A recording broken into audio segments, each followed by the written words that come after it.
avait l'air un petit peu broche à foin. Yasmine Abdel-Fadel.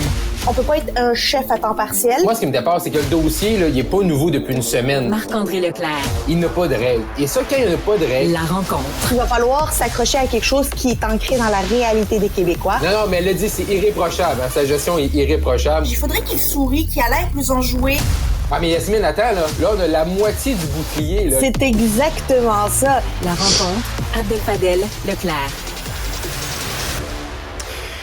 Un sondage léger, le journal nous démontre encore une fois la dégringolade de la CAQ. Mais vraiment, c'est brutal, c'est violent, c'est intense. Yasmine, Marc-André, bonjour à vous deux. Bonjour. Allô?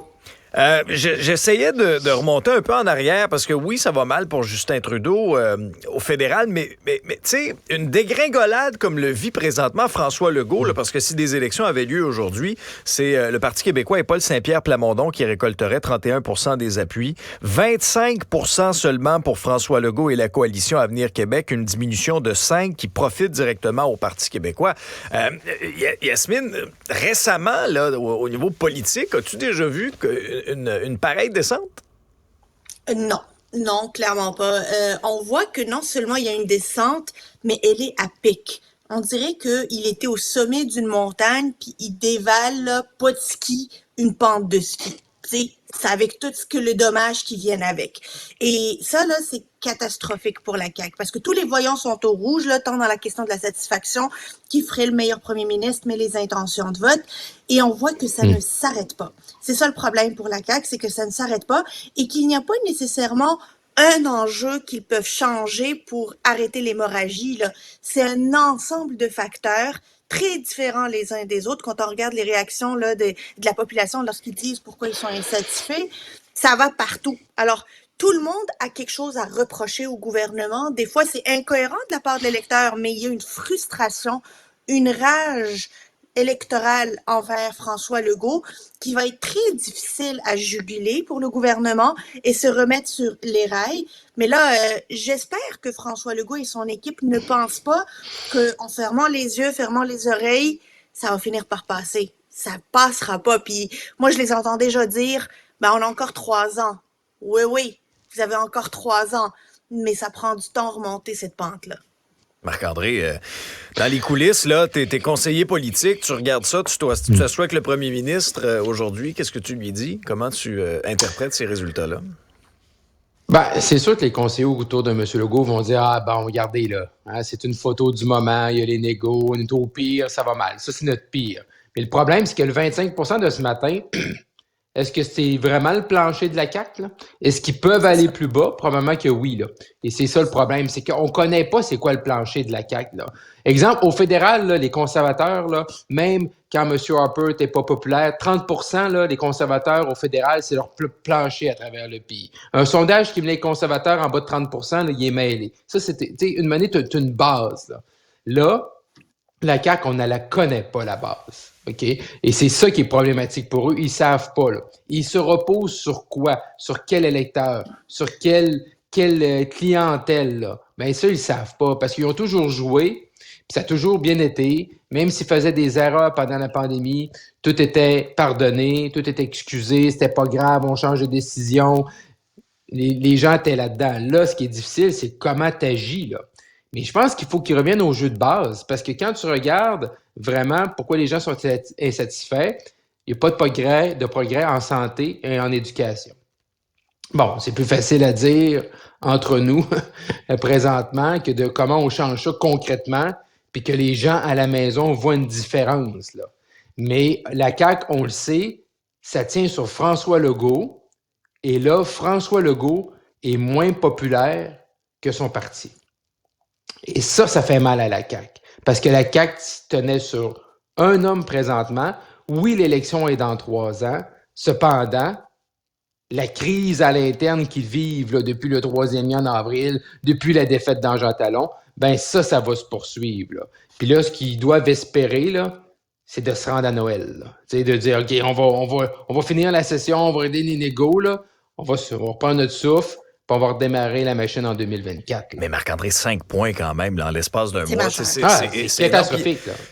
Quand on parle, Yasmine, de la CAQ, c'est une coalition. C'est une coalition Ah. de gens qui ont toutes sortes d'allégeances politiques. Et là, on s'aperçoit qu'il y a une migration massive vers le PQ. Là, il y en a qui reviennent, il y en a qui reviennent à la maison, prêtez-moi l'expression, peut-être un peu désenchantés, là. Mais il n'y a pas juste des souverainistes qui vont au PQ. Puis ça, c'est important de noter, là, parce que le PQ, il monte, oui, mais ses intentions de vote sont très friables, là. Il y a beaucoup de personnes qui ne veulent rien savoir de la souveraineté, puis on l'a vu aussi dans le sondage, qui stationnent leur vote au PQ pour contester et exprimer leur frustration de la CAQ, mais qui n'ont pas encore décidé là, pour qui ils vont voter en 2026. Mais par contre, la bonne nouvelle pour Paul Saint-Pierre Plamondon, c'est qu'il reste encore 40% de souverainistes à la CAQ qu'il peut aller chercher. Donc, même s'il perd des contre-souverainistes, là, disons, je dirais pas fédéralistes, mais qui sont contre le référendum, contre la souveraineté, même s'il en perd, il y a encore le moyen d'aller chercher d'autres qui résident encore à la CAQ. Ça, c'est encore dangereux pour la CAQ. L'autre chose, c'est, oui, c'est une coalition, puis ce qui est encore dangereux pour François Legault, la mauvaise nouvelle qu'il a aujourd'hui, elle est catastrophique. Mais les prochains jours, là, il va avoir un caucus de 88 députés, là, plus lui, qui vont aller sur Québec 125, rafraîchir la page, voir ce sondage-là a quel impact sur leur comté. Et quand le comté n'est pas de la bonne couleur, là, ça panique. Et ça panique, ça veut dire que son énergie ne peut pas être simplement mise à réparer les pots cassés avec la population, c'est qu'il doit tenir son caucus tout ensemble. Et ça, c'est difficile aussi pour un premier ministre, à plus forte raison lorsqu'il y aura une période des fêtes ici, là où chacun va retourner chez lui, paniquer tout seul chez lui, sans jaser au premier ministre. Parce que tu nous dis souvent, Marc-André, les députés, c'est des petites bêtes anxieuses. Oui, puis là, on le sent que c'est comme la première fois aussi là, que les élus caquistes, que les employés caquistes, ils ont des commentaires négatifs là, sur leur chef, sur leurs décisions. Et ça, c'est difficile là, quand tu n'as jamais géré ça dans ta vie. Là. Puis là, on est mercredi, c'est la journée des caucus. Je ne sais pas si on va faire un autre caucus sans employés politiques, hein, parce que ça, c'était supposé de tout régler. Hein. Quand il y a une semaine ou deux, là, on va faire un caucus sans employés politiques, puis là, tout le monde, tout va bien aller. Clairement, ça ne s'est pas placé. Et l'autre mauvaise nouvelle pour la CAQ, là, c'est que quand on regarde les libéraux, on va parler des libéraux de second écart, un jour ou l'autre, là, ils vont avoir un vrai chef. Là. Hein? Parce que là, Marc Tanguay, là, qui n'est pas capable de poser une question avec un point d'interrogation à paire de questions, ça suffit. Là. Il va avoir un vrai chef. Fait que est-ce que les libéraux peuvent aller chercher aussi du vote un peu de la CAQ? Parce qu'il y en a des fédéralistes, des anciens libéraux à la CAQ. Oui. Fait que ça aussi, c'est une autre menace, une autre mauvaise nouvelle pour François Legault, puis ça gagne. Là. Tu parles de Marc Tanguay, là. Tu sais, quand la question qui ferait le meilleur premier ministre, il est dernier. Derrière Éric Duhem, il y a 5 %, il a diminué de 1 % en l'espace d'un mois. Ah non, lui, c'est une catastrophe, là. Je veux dire, à la période de questions, il n'est même pas capable de faire une question au premier ministre avec un point d'interrogation. Moi, à chaque fois, je suis comme, hey, c'est une période de questions, là, Marc. Let's go, là. Posez une vraie question. Ouais, mais... C'est beau les envoler, mais il n'est pas capable. Il l'a pas. C'est le temps qu'il y ait un chef. C'est un chef intérimaire, Marc-André. Là, c'est pas à lui de gérer le sondage, c'est pas à lui de gérer. Il cherche pas à devenir chef du Parti libéral. Lui, il tient le fort là, en attendant de donner... Yes, mais il tient le fort, mais pendant ce temps-là, là, les libéraux baissent aussi. Là, ils sont à 15 %. Ils sont à moins 1 là, depuis un mois. 14 % excuse-moi, 14 %. 14 doivent aller chercher quelqu'un de fort parce qu'il y aurait un potentiel si la souveraineté se repose comme question. Encore faut-il avoir l'équipe et le chef pour pouvoir optimiser puis miser sur la question de la souveraineté pour remonter. Pour le moment, les libéraux sont pas capables de se placer dans l'échiquier politique, là. Alors, il leur faut un chef, il leur faut une vision et j'espère que ce sondage va faire paniquer les libéraux la même force qu'il va faire paniquer les conservateurs parce que c'est aussi des mauvaises nouvelles pour eux, là, tu sais. Marc-André, attendons-nous aussi sur Québec solidaire, 3e dans les intentions de vote avec 17 %. C'est une augmentation de 2. Malgré tout le battage médiatique là, dans la course au co-porte-parole féminin qui a finalement couronné Émilise Lessard-Terrien, est-ce que tu t'attendais à une augmentation un peu plus importante que plus 2? Non, je ne m'attendais pas vraiment à une grosse augmentation, Alexandre.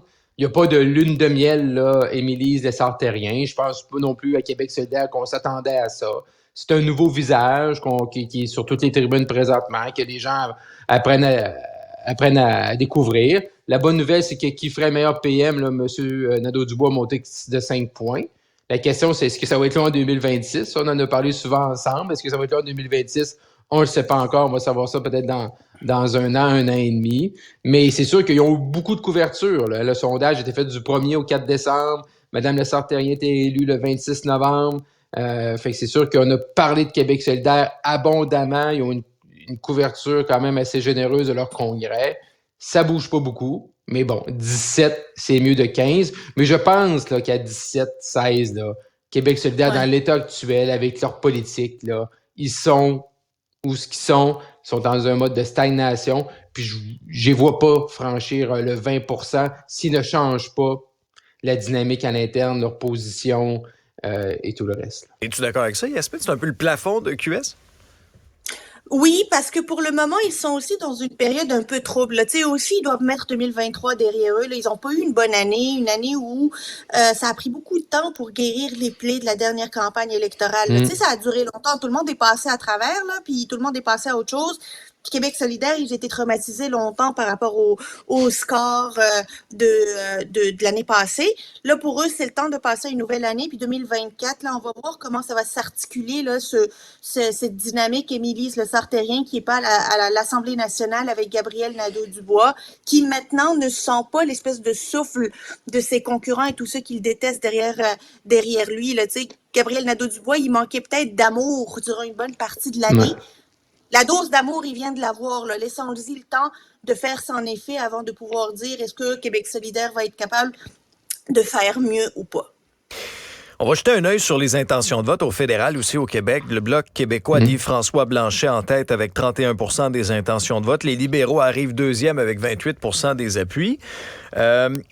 Et quand on regarde une progression de 3 points pour les conservateurs de Pierre Poilievre, avec 25 %. Marc-André, est-ce que ça peut représenter des gains significatifs, ça, pour les conservateurs au Québec? En haut de 25, oui. Ben là, significatif, là. Ça veut pas dire que tu es capable de passer de 10 comme à la dernière élection puis de monter à 35 sièges, là. Ça veut dire que tu es capable de passer de 10 à 15, 16, 17 sièges, là. Réalistement, c'est ça. Je veux dire, tu commences à être dans la zone payante. Il faut que tu traverses le 25 %. Plus tu vas te rapprocher de 30, mieux ça va être. Donc, c'est une progression qui confirme ce qu'on a vu dans d'autres sondages également. Abacus les mettait à 28. Fait que les conservateurs sont probablement là entre 25 et 28. Plus proches, là, ils se sont rapprochés des libéraux, parce que les libéraux, là, il y a juste au Québec où ils réussissent là, à conserver, à tenir là, des sièges. Là. Quand tu regardes des sites de projection, tu as 200 sièges pour les conservateurs avec les sondages pan-canadiens. Puis les libéraux, là, ils ont 60 sièges, puis il y en a 35 au Québec. Là. Fait que vraiment, tout tient sur le Québec présentement pour M. Trudeau.